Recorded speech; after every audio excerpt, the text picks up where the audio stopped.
दिन मोटू और पतलू अपनी दादी से मिलने जाते हैं। वे मौजपुर वाली ट्रेन में बैठ जाते हैं। ट्रेन अंदर से पूरी सुनसान थी, अंदर कोई नहीं बैठा था। मोटू पतलू को थोड़ा अजीब सा लगने लग जाता है, फिर भी वे लोग ट्रेन में बैठे रहते हैं। फिर थोड़ी देर बाद दोनों सो जाते हैं।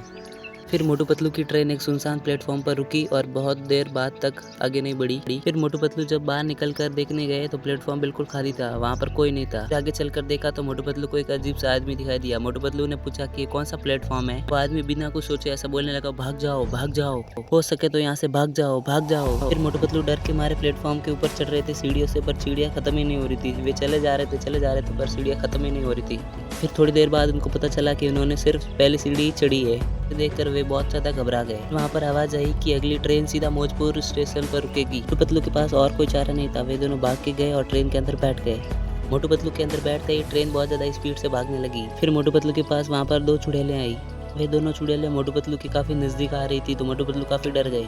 मोटू पतलू को याद आया कि उनके पास एक हनुमान जी का लॉकेट है। लॉकेट निकालते ही दृश्य बदला। उन्होंने पाया कि वे प्लेटफॉर्म ही खड़े हैं। फिर वे इन्हीं सीढ़ियों से भागने लगे और भागकर बाहर पहुंच गए। फिर मोटू पतलू जाके एक मंदिर में सो गए। फिर मोटू पतलू ने वहाँ के पंडित जी से पूछा कि उस प्लेटफॉर्म पर भूत का साया है। पंडित जी ने बताया कि वो एक बहुत ज़्यादा भयानक प्लेटफॉर्म है, वहाँ पर एक हादसा हो गया था। उस हादसे के बाद वहाँ पर बहुत ज़्यादा हादसे होते हैं, इसके कारण सरकार ने प्लेटफॉर्म बंद कर दिया। मोटू पतलू बुरी तरह से डर गए थे, इसलिए वे दोनों लौटकर अपने घर बस में बैठकर जाने लगे।